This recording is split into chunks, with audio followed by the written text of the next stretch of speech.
Let me ask you, how do you reheat your food? Have you ever reheated leftovers in a plastic container? Maybe wondered if it's safe? Most people focus on ingredients and cooking methods, but overlook what their food is touching while it's hot. And honestly, that matters more than you think. And it's more than just plastic. I'm talking silicone and other materials that you thought were healthy. Heat increases chemical migration, even in BPA-free plastics, especially with fatty or acidic foods.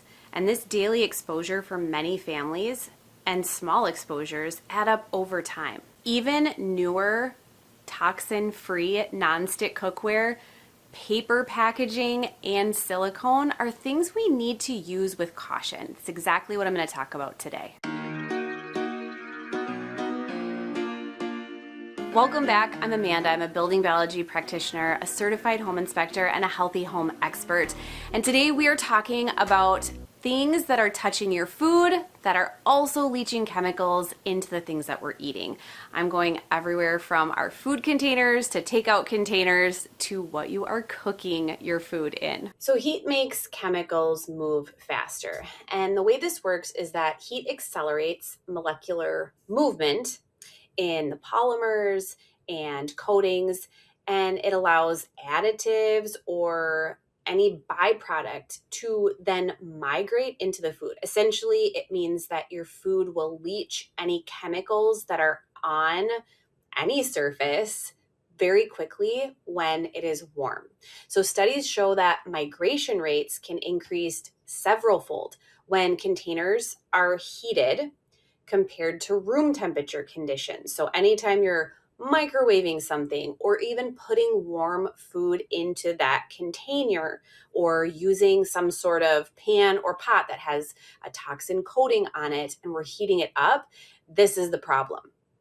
Regulatory tests often don't reflect these real life scenarios like repeated reheating, dishwashing, or even prolonged contact with hot foods. These materials are tested in very isolated situations, not how we tend to use them in real life. Plastics are commonly used for storage, but the truth is they're not inert. This means that they can leach and transfer chemicals and toxins. Food grade plastics contain all kinds of things: stabilizers, plasticizers, pigments that can then migrate into your food when heated. Now, even BPA-free plastics can release a plethora of toxins, oftentimes BPS or BPF. These are both endocrine disruptors that have actually been found to be more toxic than the BPA that we've been removing.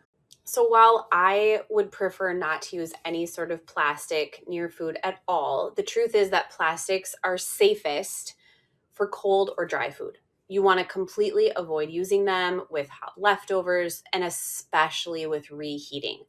There are obviously so many safer alternatives, which include glass, stainless steel, even ceramic with verified lead-free glazes is another great option. Silicone is often brought up as an alternative to plastic. However, it is very important to realize, even though it is marketed as safe, there has been research that shows you can release toxins from silicone when it's heated, and in particular at really high temperatures or with fatty foods. So what you are using the silicone for matters when we're talking about toxin exposure. So we want to use silicone with caution.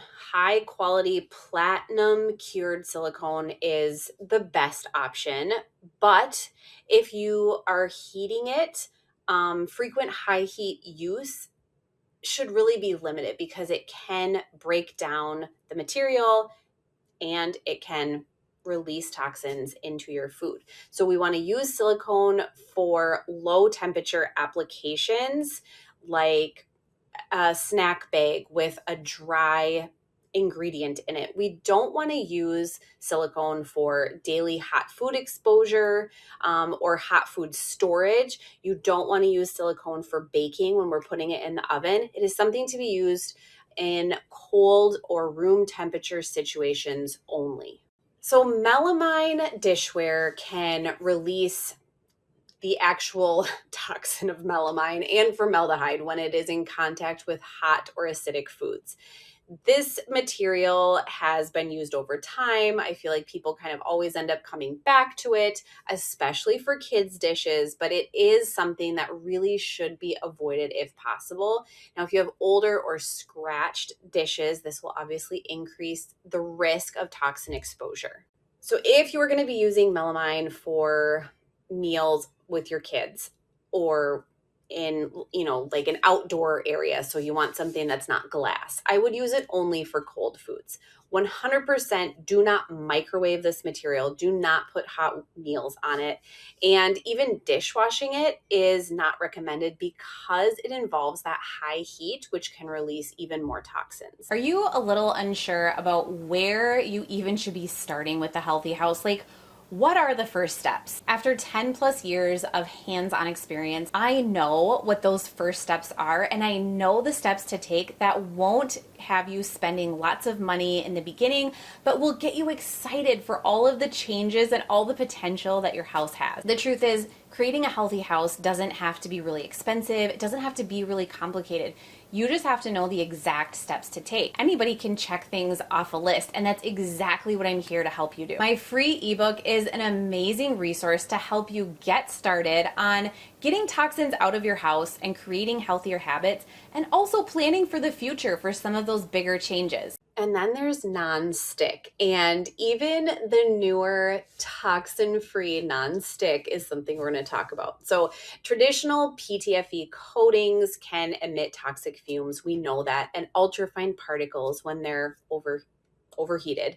But even the newer stick non-coatings, they can degrade over time and release these unknown byproducts under high heat, or if we have abrasion, like tiny little cuts or like scratches in the pan.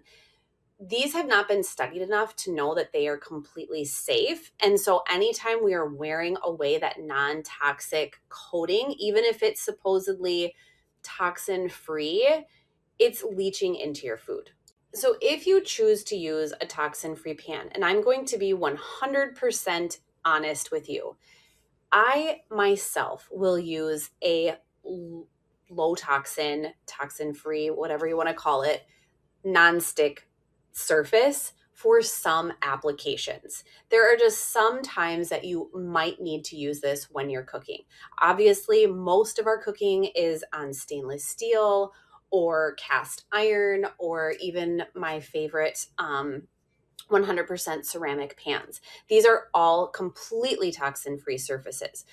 But every now and then I will pull out the non-toxic non-stick pan. And the trick is you want to cook at low heat, and you want to use cooking utensils that will not scratch it. And then ventilate the kitchen really well. You want to avoid preheating empty pans. And if you see scratches, it has to go.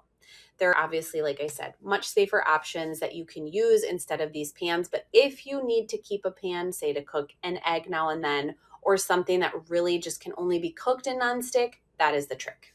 So let's talk about some safe options for hot foods. The list looks like glass, stainless steel, ceramic with a verified glaze, or even an enameled cast iron.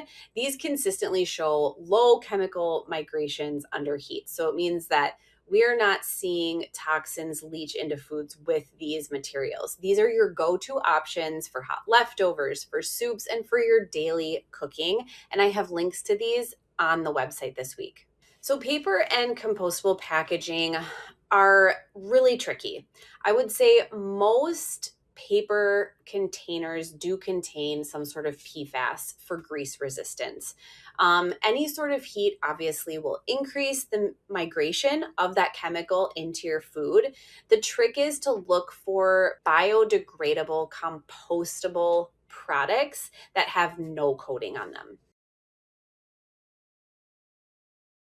So if you'll be using paper, we want to use it for, again, cold or dry foods. If you are purchasing takeout, you want to transfer your takeout into a stable container as soon as possible to reduce the chemical exposure. It's something that most restaurants have containers that contain toxins, and so bringing it home, putting it in your own container is key. And then just a quick word about vulnerable populations. This looks like children, it can be pregnant women, or even those with impaired detox systems that are especially vulnerable to chemicals leaching from heated containers. So if you have children, vulnerable adults, prioritize safer materials in their environment because it is critical to their health and wellness. Reducing exposure from hot food containers is a high impact change you can make immediately. So focus on containers and cookwares that you use most often for heated foods. The things you use every day are key. So you can visit my blog this week for links to all the studies that I talked about here on this video and for my specific product recommendations for non-toxic food storage for hot foods.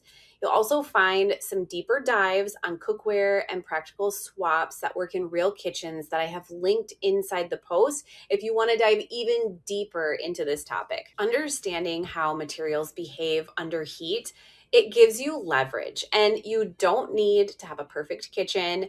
What you need are informed choices where the science is the clearest. So heat is where it matters most for safer kitchens and healthier families. As always, thank you so much for being here. I hope you're able to take at least one idea from this week's video and apply it to your own home so that you can have a healthier space that actually supports your health and wellness. If you found this video helpful, definitely give it a like, and don't forget to subscribe to my channel because I'm here every single week with new tips and ideas on creating a space that supports your health and wellness.